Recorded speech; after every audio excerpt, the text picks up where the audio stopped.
Bien. Vamos a ver. ¿Me escuchan? ¿Podemos empezar?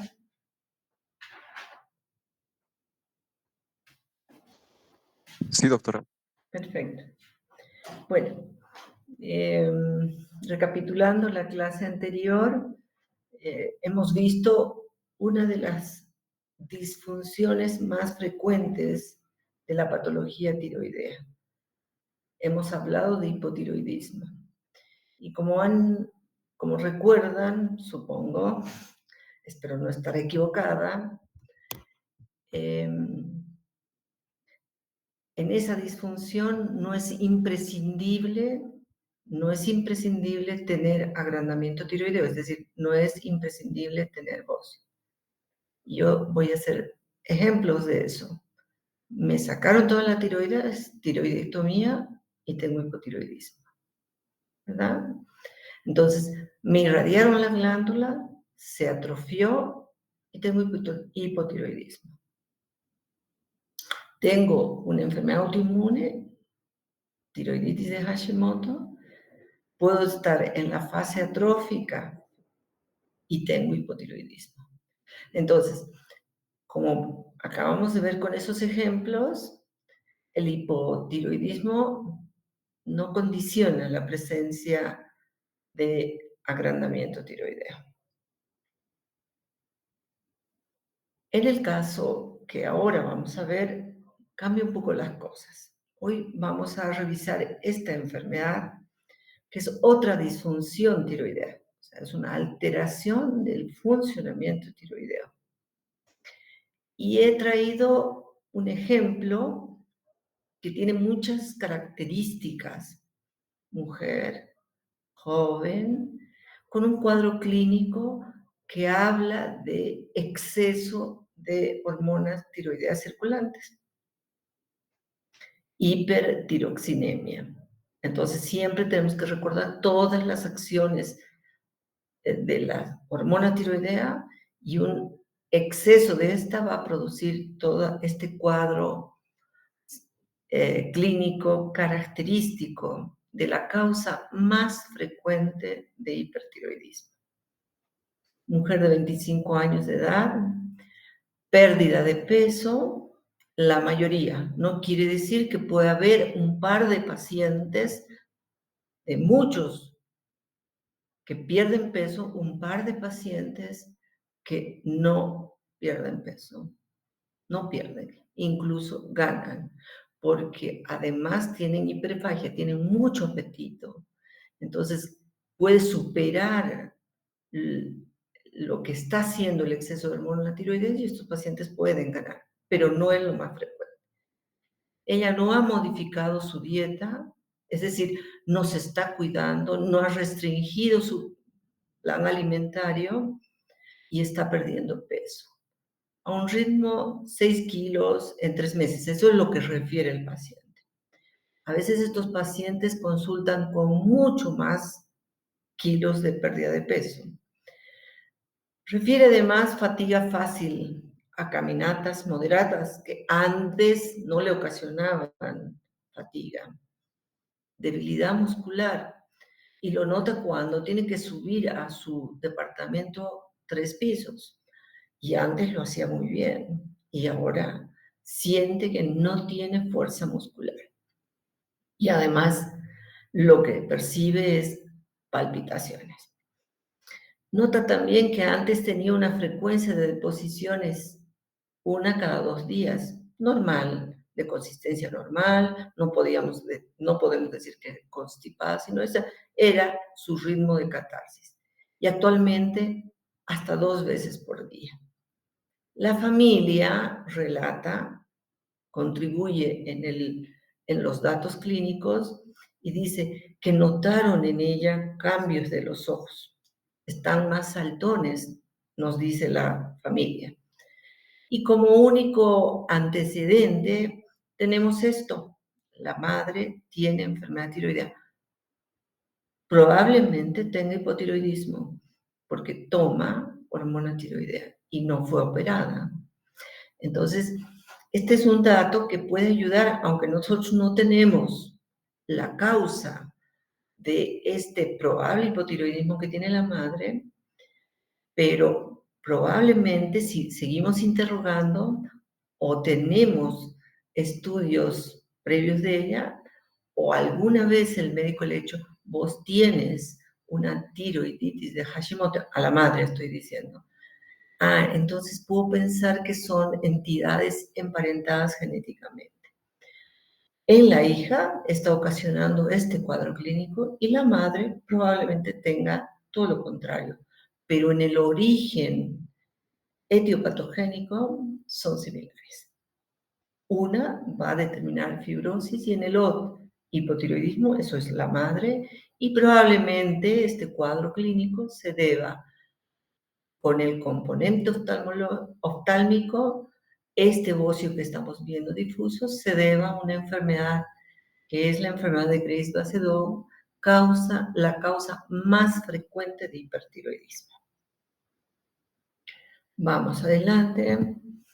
Entonces, con este cuadro, con ejemplo de este cuadro clínico, que es tan difícil olvidarse cuando los vemos entrar a la consulta sin haber interrogado a la paciente, sin haber examinado esos datos clínicos de cambios oculares, un poco de intranquilidad durante el inicio de la consulta, y las primeras palabras ya nos van a orientar a pensar de que estamos ante un cuadro de hiperfunción tiroidea o hipertiroidismo.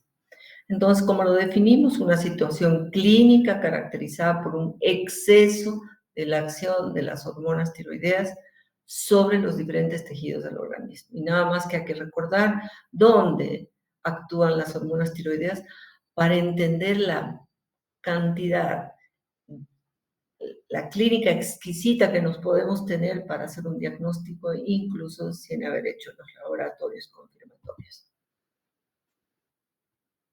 En relación al hipertiroidismo, si bien la enfermedad tiroidea es la más frecuente, tenemos que revisar otras causas. Y esta es la primaria, hipertiroidismo primario. No tenemos que olvidarnos que podemos tener entidades que no se originen en la glándula tiroidea, y son los hipertiroidismos centrales. Es decir, en nuestra clasificación vamos a tener hipertiroidismos centrales, hipertiroidismos primarios o periféricos si quieren. Entonces, los centrales, ya sean hipotalámicos o hipofisiarios, van a cursar con TSH aumentada. Ahí está el origen, ya sea que hay un tumor primario, un adenoma funcionante productor de TSH, o una producción ectópica, que es una patología más rara todavía que el adenoma hipofisiario, o una resistencia hipofisiaria a la inhibición que ejerce, que hemos revisado eso, la inhibición normal que ejerce las hormonas tiroideas a nivel central. Cuando no existe eso se denomina resistencia hipofisiaria. Patologías extremadamente poco frecuentes, así como el tumor productor de TSH es una patología muy poco frecuente. Pero tenemos que entender que todos los hipertiroidismos centrales, hipofisiarios e hipotalámicos, van a cursar con TSH aumentada. Vamos. En cambio, el hipertiroidismo periférico, el que nace en la glándula tiroidea por diferentes mecanismos, pero nace en la glándula tiroidea, va a cursar con TSH disminuida. Nada más que piensen en la fisiología. Cuando esta fisiología se altera por una enfermedad primaria, es decir, la glándula produce exceso de hormonas tiroideas, van a inhibir a nivel central a la TSH y a la TRH. Por eso que los hipertiroidismos primarios cursan con TSH disminuida. ¿Y cuáles son las causas? Estamos viendo, una vez más, enfermedad de Graves-Basedow, oftalmopatía, bocio difuso e hiperfunción tiroidea clínica de exceso de hormonas tiroideas. Todo lo que a continuación vamos a revisar. Esta es sin duda, ¿me están escuchando, chicos? Sí, doctora. Perfecto, seguimos. Esta es sin duda la causa más frecuente de hipertiroidismo. Es lo que más van a ver. Todavía en nuestro medio encontramos hipertiroidismos asociados a un bocio nodular autónomo. Su nombre lo dice. Este nódulo, aunque esté dentro de la glándula tiroidea, tiene autonomía de función. La glándula sigue produciendo hormonas y el nódulo también. Y la sumatoria nos da el cuadro de hipertiroidismo. Y menos frecuente, ya no vemos esta magnitud de bocio, pero sí todavía vemos bocios multinodulares con más de un nódulo autónomo, con más de un nódulo, porque cuando es un nódulo es nodular, uninodular con autonomía. Más de dos, multinodular con autonomía. ¿Ya? Entonces, este cuadro, esta entidad es la causa más frecuente de hipertiroidismo. También existen otras causas. Ayer hemos visto unas catalogadas en un grupo de hipotiroidismos transitorios. Entonces, podemos estar presentes ante otras entidades también de causa primaria o periférica, las tiroiditis. Yo ayer les decía que las tiroiditis, sobre todo la subaguda, puede cursar con un periodo inicial de hipertiroidismo transitorio, libera todo ese almacén tiroideo a la circulación por efecto de la inflamación a causa del virus, produce un hipertiroidismo leve clínico transitorio. Entonces, podemos tener un hipertiroidismo por una tiroiditis subaguda transitorio. O podemos tener un proceso silente, no sintomático, no doloroso, que también nos pueda ocasionar un hipertiroidismo transitorio. Cuando usamos cantidad importante de compuestos orgánicos o inorgánicos a base de yodo, podemos generar episodios transitorios de hipertiroidismo. Le estamos dando más sustrato y esa glándula que va a utilizar para sintetizar es otro proceso que puede ser transitorio. Tirotoxicosis por administración de hormona tiroidea. Entonces, ¿qué pasa? Vamos a poner un ejemplo. Hemos hecho una tiroidectomía, sabemos que no le queda tejido residual porque tenía varios nódulos o tenía un nódulo sospechoso y se hizo toda la tiroidectomía total. Entonces empezamos a reponer hormona tiroidea. Cuando no vigilamos adecuadamente la reposición y alegremente damos una dosis no personalizada, sin vigilancia, podemos ocasionar sin duda este cuadro que lo denominamos así, tirotoxicosis iatrogénica, si quieren, o por administración de hormona tiroidea. Antes veíamos un poco más frecuente porque habían preparados artesanales a base de hormona tiroidea para bajar de peso, sobre todo de T3, cuando teníamos antes disponible T3, mucha gente mandaba a preparar a base de diuréticos, junto con la hormona tiroidea para poder, bajar de peso.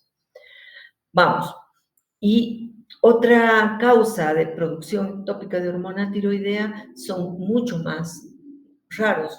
El estruma ovárico, un tumor embrionario que pueda tener tejido ectópico ovárico y dar lugar a un hipertiroidismo. O no olvidarnos de que si las neoplasias han hecho metástasis a distancia, nuestro paciente puede estar con clínica de hipertiroidismo porque esos tejidos metastásicos son funcionantes. Temblando ese. Bien, esto simplemente recordar, todos sus libros tienen, recordar rápidamente toda la sintomatología por exceso de hormonas tiroideas a nivel circulatorio, taquicardia, palpitaciones. En adultos mayores no es infrecuente que consulten por fatiga y se los examine y estén frente a una arritmia o insuficiencia cardíaca. A nivel del sistema nervioso, irritabilidad, nerviosismo, insomnio, psicosis, temblor fino, hiperreflexia, hiperquinesia. Son personas que están muy inquietas, no se quedan tranquilos en el momento del interrogatorio y eso ya nos tiene que llamar la atención. Aparato locomotor, ya lo hemos visto en la historia clínica, debilidad, atrofia muscular cuando el proceso ha transcurrido mucho tiempo sin diagnóstico, son pacientes muy emagrecidas, con muy bajo peso, muy adelgazadas, muy comprimidas se los ve. Osteoporosis, aumento de la maduración ósea en niños, acelera, un exceso no, acelera la madurez ósea en niños y en púberes. Piel fina, caliente, sudorosa, pelo fino, frágil, onicolisis, pérdida de peso a pesar de que hay polifagia e intolerancia al calor.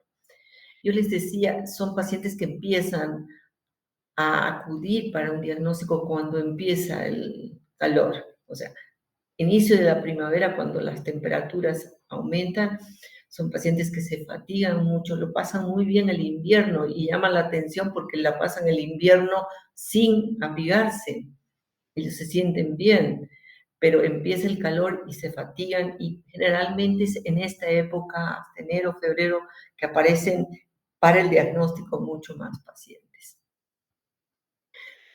Los síntomas y signos de mayor valor diagnóstico es aquellos que casi nunca deben estar ausentes para que yo sospeche un hipertiroidismo. Intolerancia al calor, nerviosismo, irritabilidad, fatigabilidad fácil y como signos pérdida de peso a pesar de polipagia, taquicardia. En esta patología vamos a encontrar un efector que es la glándula tiroidea. Y por estímulo es el que crece, es el que nos avisa que algo está pasando. Temblor, debilidad muscular, piel húmeda, caliente, aumento de la frecuencia de evacuación, hiperquinesia. Y dos cositas, unas 2 diapositivas tenemos para revisar la causa más frecuente, así como lo hemos hecho ayer con la causa más frecuente hipotiroidismo, la tiroiditis de Hashimoto.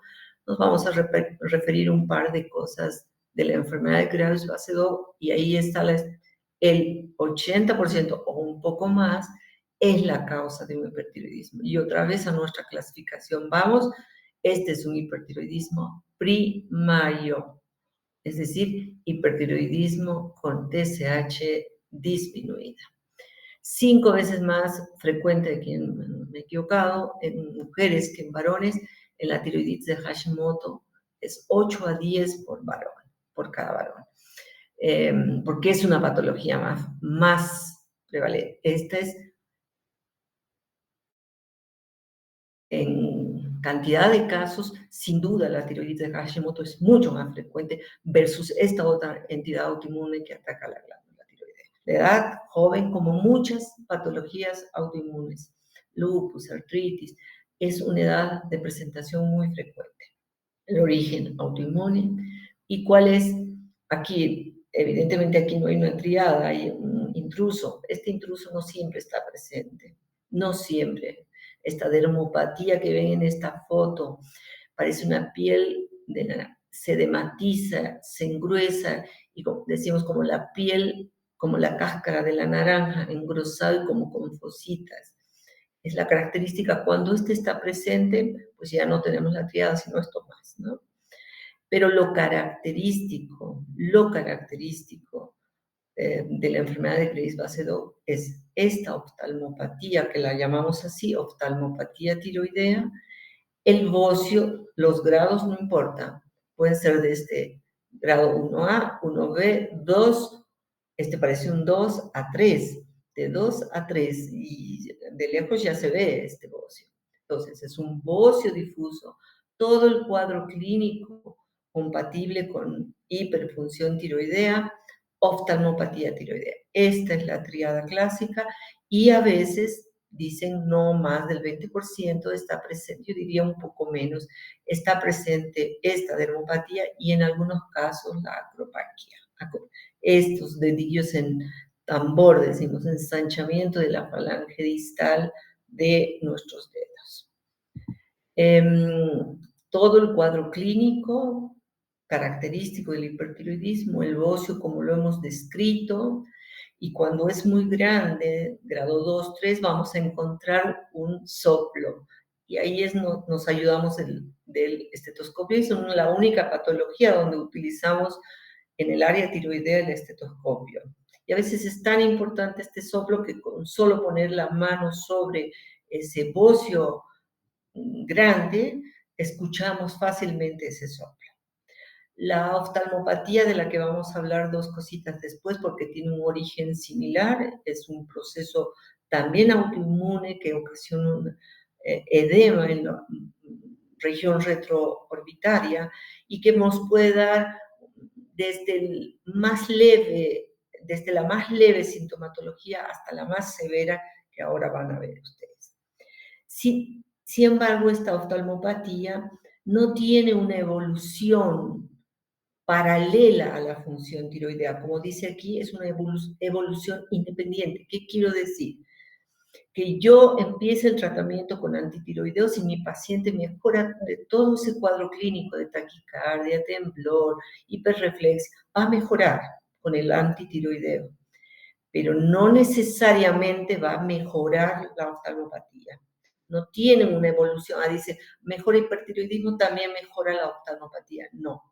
La oftalmopatía puede tener una evolución mala, sobre todo en los varones, y clínicamente el paciente ha mejorado de su hipertiroidismo porque estamos con el tratamiento específico de antitiroideos. El mixedema pretibial con estas características como poritos gruesos, piel gruesita, medio con signos inflamatorios leves, muy característico cuando está presente. ¿Cuál es la fisiopatología? Un origen, nuevamente, cromosoma 6, complejo de mayor histocompatibilidad que codifica el HLA, el complejo mayor de histocompatibilidad, y con un alotipo de R3. O sea, muchos de estos pacientes identifican esta alteración genética. ¿Qué desencadenantes? Ven que en la tiroides de Hashimoto, en esta, y van a ver en otras colagenopatías de origen autoinmune, siempre hay un factor precipitante, desencadenante, inductor, el que quieran ponerle, pero es el facilitador, ¿no? El que empuja al proceso, en este caso el tabaco. El estrés es algo que encontramos en Graves y no así tanto en la Hashimoto. El estrés, separación de la pareja, fallecimiento de un ser querido, problemas laborales y algunas veces infecciones de tipo viral. Pero el estrés y el tabaco son dos elementos muy relacionados en el inicio del proceso de esta enfermedad. Esto ocasiona con esta base liberación de una serie de sustancias que lo que van a hacer además es desplazar al receptor,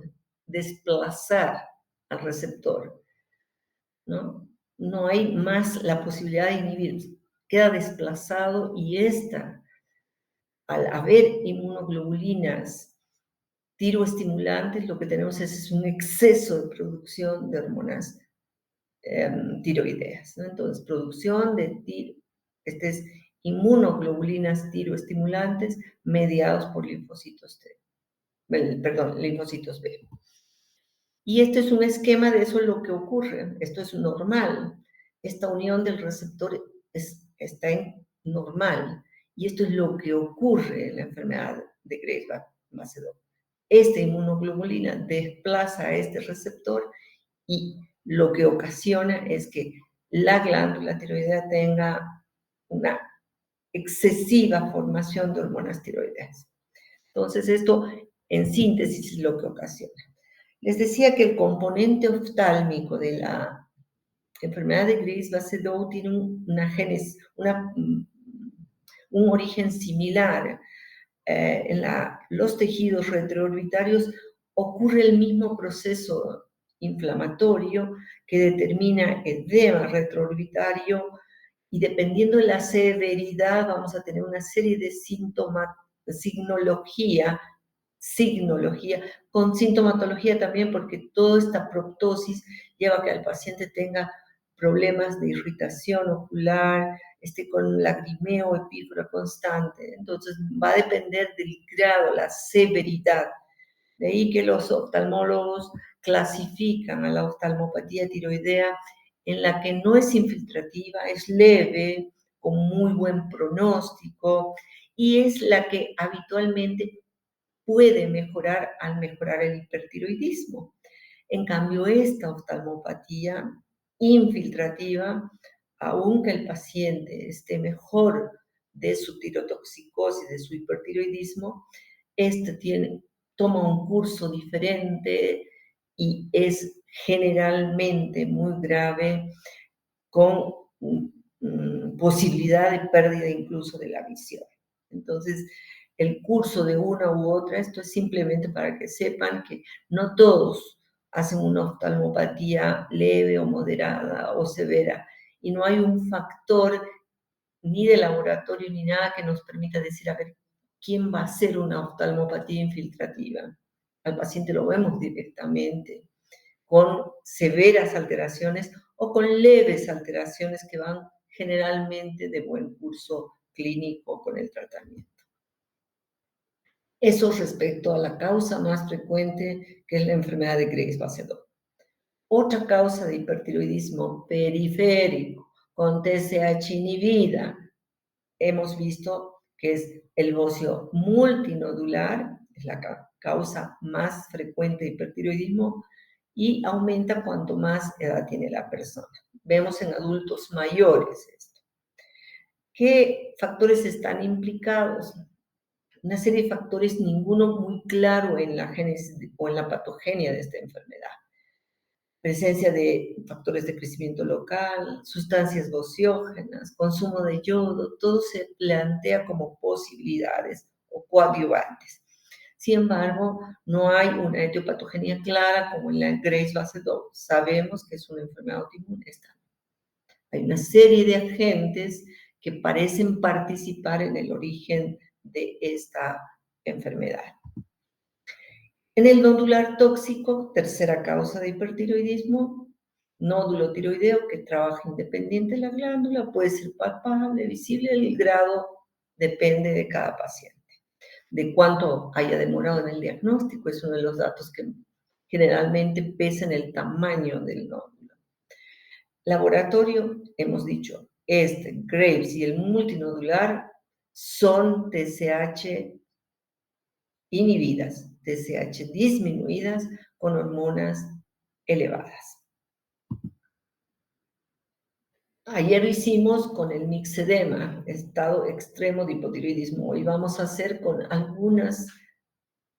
algunos datos para que sepan que puede presentarse en adultos mayores, no necesariamente entre los 20 y 40 años, manifestaciones no tan claras como el joven, ese joven inquieto, intranquilo que no, puede ser más bien letárgico, tener miopatía importante, no poder caminar, puede haber pérdida de peso, pero lo más frecuente de este grupo es que se los reconozca a través de esta complicación cardiovascular, que es la fibrilación auricular o insuficiencia cardíaca.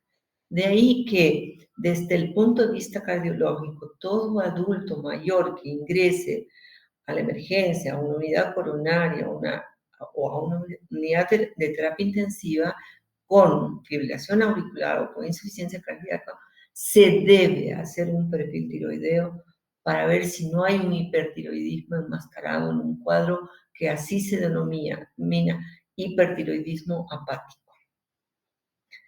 De este hemos hablado. Tirotoxicosis facticia o iatrogénica, aporte exógeno de hormonas tiroideas, y ya lo hemos comentado.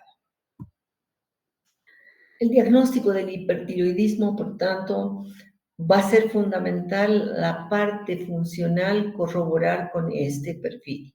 Hormonas altas, TSH inhibida cuando la causa es primaria, hormonas altas, TSH aumentado cuando la causa es central, un adenoma productor de TSH, patología rarísima, y el TRAB, que es el anticuerpo contra el receptor de TSH, que va a confirmar el diagnóstico de una enfermedad de Graves como causa más frecuente del hipertiroidismo.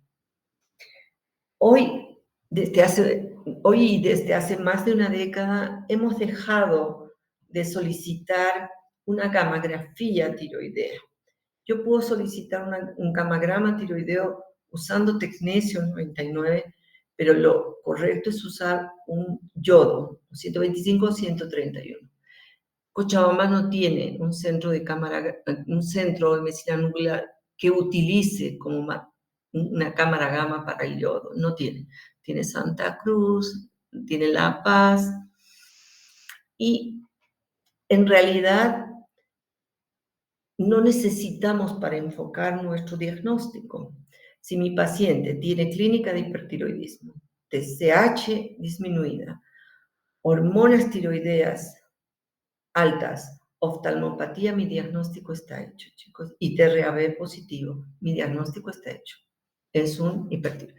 Si tenemos dudas en la estructura de la tiroides, mi paciente está hipertiroideo, pero tengo dudas, yo puedo hacer una ecografía tiroidea y visualizar si estoy frente a un bocio difuso, bocio nodular o multinodular. Entonces, ¿para qué nos sirve la cámara gamma? Para poder diferenciar esas entidades, las tres mismas que acabamos de describirlas, producen hipertiroidismo. Este es el bocio multinodular tóxico, gamagráficamente. Este es el adenoma tóxico o uninodular tóxico, y este es Graves base 2, y este es un normal. Entonces, yo le doy un trazador y la glándula de un Graves base 2 capta intensamente, difusamente, pero intensamente el trazador que le estoy dando. Este va a captar intensamente los adenomas hiperfuncionantes. Ahí está 1, 2, 3 y 4, puedo decir. Y este finalmente va a captar el radiotrazador, el nódulo hiperfuncionante casi anula, se lo come todo, decimos nosotros, se lo tomó todo. Entonces es un estudio que nos está hablando un tanto de funcionalidad, pues la estructura la podemos hacer con una ecografía tiroidea. Y esa nos va a dirigir muy bien a la posibilidad si estamos. Para esto está restringida hoy día la gamografía tiroidea, que en nuestro medio además no la tenemos. Otra palabrita sobre una tormenta tiroidea por la importancia que tiene. Yo puedo similar también al mixedema o hipertiroidismo extremo, severo. Este es un hipertiroidismo severo que también pone en riesgo la vida de la paciente, sobre todo si es una adulta. Exacerbación aguda de las manifestaciones por un exceso de hormonas tiroideas. Yo siempre digo, para mí, más que es un estado extremo de hipertiroidismo. El paciente no acudió, y si acudió, no hizo las consultas debidas para tener un diagnóstico más o menos temprano. Y estos son pacientes demasiados caquécticos, con signos francos de hipertiroidismo, incluso de insuficiencia cardíaca. Deben ingresar a un hospital, a un cuidado intensivo seguro, tiene una alta mortalidad, y por ser la enfermedad de Graves va a ser la causa más frecuente de hipertiroidismo, su incidencia en las tormentas tiroideas es alta. Igual que el mixedema, tiene precipitantes, es decir, es un paciente al que no se diagnosticó hipertiroidismo, no se diagnosticó, y se lo somete a un estrés severo, que puede ser no necesariamente cirugía tiroidea, digamos una colecistitis aguda, una pancreatitis, ¿verdad? Cualquier tratamiento que además exija anestesia. Y al desconocer estado de hipertiroidismo, esta inducción puede causar una tormenta tiroidea. Hay que tener mucho cuidado con esto, son pacientes de alto riesgo. Si a este mismo paciente al que no se le diagnosticó, le hacemos un estudio, vamos a ponerle una tomografía, una urografía excretora con contraste, y le estamos dando un aporte, es como poner más leña al fuego, el paciente ya está hipertiroideo y va a agravar su estado de hipertiroidismo, ¿no?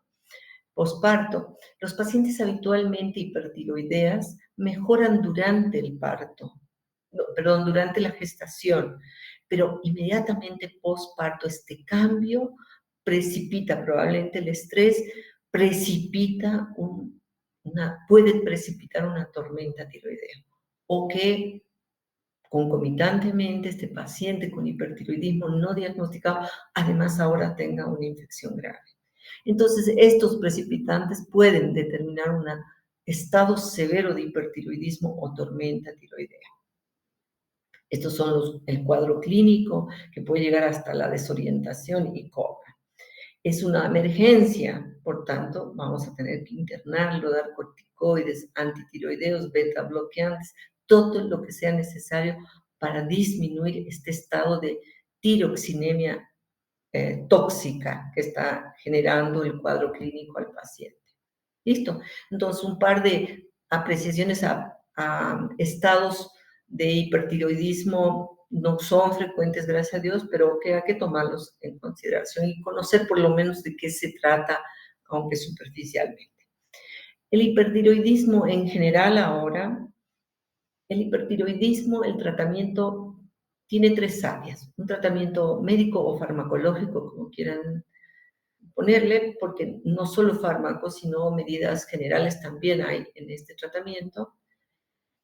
Terapia de ablación con yodo y cirugía. Yo puedo preguntarles en qué se basa el tratamiento inicial del hipertiroidismo. Estas son terapias a las que acudimos cuando esta etapa de tratamiento farmacológico no nos permite continuarla. Vamos a ver por qué razones. Entonces, la respuesta es no es las tres cosas. La respuesta es el tratamiento inicial de todo hipertiroideo es el tratamiento. Es frenar este estado de hipertiroidismo tratando de lograr un estado eutiroideo y de esa manera mejorar la signo-sintomatología del paciente. Este es el tratamiento inicial. Estas son alternativas terapéuticas.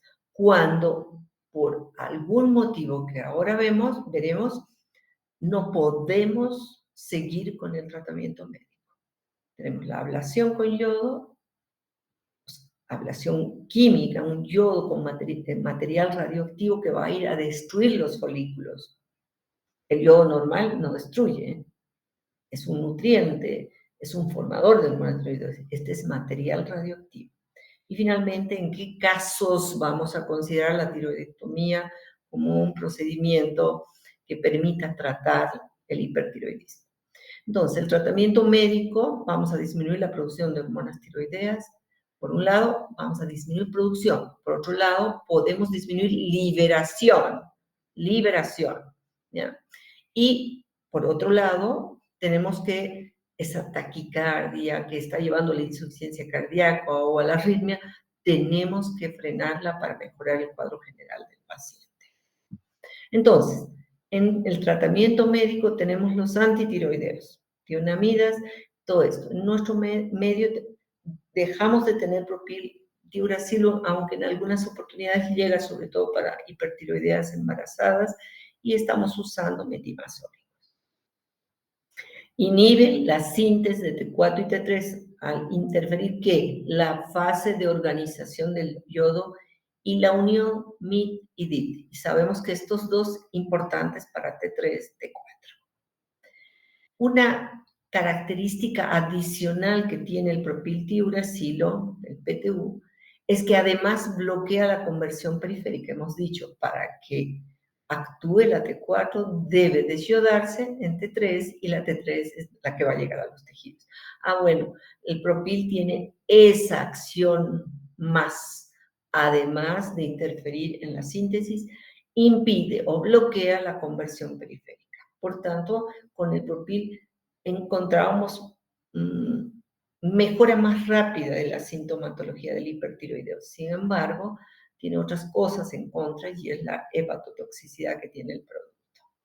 Tiempo de tratamiento, todos los protocolos en diferentes lugares, 1 a 2 años de tratamiento con antitiroideos. Posibilidad de curación con este esquema es 1/3 de estos pacientes portadores de enfermedad de Graves-Basedow. 2/3 pueden persistir hipertiroideos, y ahí tenemos otras alternativas que son el radioyodo y la cirugía para algunas situaciones. Este es el problema con los antitiroideos. Agranulocitosis, anemia plástica. Gracias a Dios, este no es un efecto secundario frecuente. Sin embargo, nosotros lo tomamos en cuenta y cada periodo que lo vamos a vigilar al paciente pedimos un hemograma. Es muy importante hacer seguimiento de los glóbulos blancos para un diagnóstico temprano, suspender la medicación y ver otras alternativas.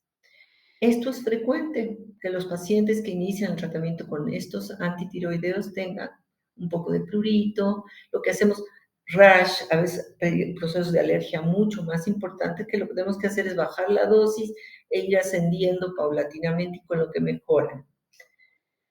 Pocos pacientes hacen cuadros que simulan una artritis reumatoide, artralgias invalidantes y claramente relacionados con el inicio del tratamiento. También hay que suspender la medicación. Gastritis, en general es bien tolerado, pero aquella paciente que ya tiene de base gastritis hay que cuidar, tal vez hay que dar un protector gástrico bien aislado de la toma del antitiroideo. Y esta hepatotoxicidad, si bien comparte todos los grupos, es el más agresivo, es el propiltiuracilo. Por tanto, además de vigilar los glóbulos blancos, también vigilamos las transaminasas en el seguimiento de estos pacientes con hipertiroidismo. Les decía que además de bloquear la síntesis, bloquear la acción periférica, podemos también usar en la etapa inicial del tratamiento, y es a base de esto que va a mejorar más rápido el paciente los primeros días, porque el antitiroideo, hasta llegar a su saturación y su acción, va a demorar. En cambio, con estos beta bloqueantes, el paciente va a tener más rápido alivio hasta del temblor, la frecuencia cardíaca. Primer día, segundo día se sienten un poco más aliviados. Son los primeros que van a actuar. Y en algunos casos requerimos uso de corticoides, sobre todo si además se asocia a una oftalmopatía proliferativa severa. En algunas circunstancias debemos usar yodo orgánico. Generalmente lo hacemos en quien está programado una cirugía a corto plazo, porque acuérdense que este yodo, después de un periodo, va a ser utilizado como fuente de formación de nueva hormona tiroidea, por tanto pueden empeorar. Pero si a mi paciente, que no tengo otra opción más que operarlo, lo quiero preparar rápido y bloquear para que lleguen mejores condiciones a la anestesia que requiere para la cirugía, yo puedo usar yodo, impregnarlo, bloquear la bomba y el paciente va a mejorar. Pero si yo no lo opero en el lapso de 10 días, máximo 2 semanas, esa glándula va a usar esa cantidad de yodo para formar más hormona tiroidea y va a empeorar el paciente. Y está contraindicado, por supuesto, en el embarazo y la lactancia. La segunda pauta de tratamiento. La primera hemos dicho sí o sí, es la primera etapa de tratamiento, siempre es el tratamiento médico. La ablación de yodo está indicado, aquí está, recidiva del hipertiroidismo, aquellos que persisten con estado hipertiroideo y que requieren altas dosis de antitiroideo para mantener el eutiroidismo, o cuando existen los efectos colaterales que hemos hablado, neutropenia con aplasia medular y hepatotoxicidad. Entonces, en esos casos debemos considerar seguro suspender los antitiroides y considerar ablación. La única exigencia que tiene dar yo radioactivo al paciente es que no esté con una oftalmopatía severa, uno, y no esté embarazada si es mujer. Eso es muy importante. No se puede dar este material radioactivo en esas circunstancias, ¿no?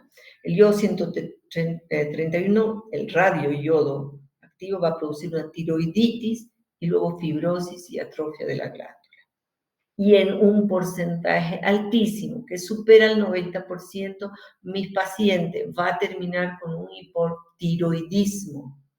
¿Por qué? Porque hemos provocado con el material radioactivo fibrosis y atrofia glandular. Entonces, ¿qué tenemos que advertir al paciente? Que si bien no va a tener ya hipertiroidismo, el resto de su vida va a tener que tomar hormona tiroidea porque ha sido sometido a una destrucción química de la glándula tiroidea.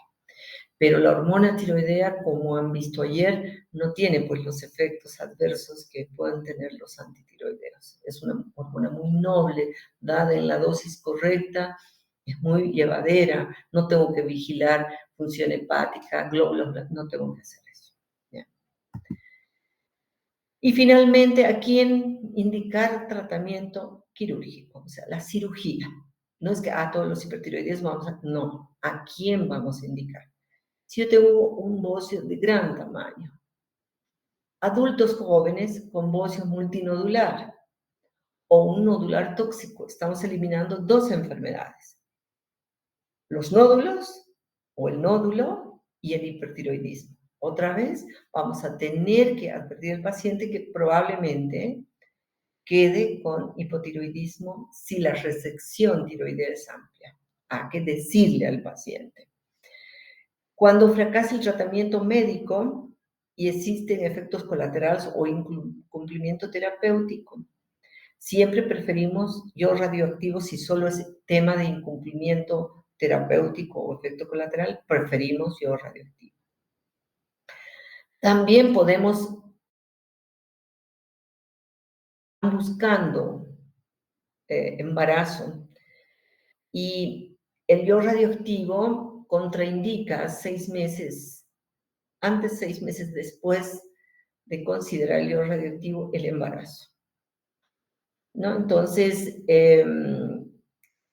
esa sería otra causa, mujer que quiere fertilidad y que no quiere esperar un periodo tan largo, entonces la cirugía podría ser un consenso entre paciente y médico en vista de que ella quiere un embarazo a corto plazo.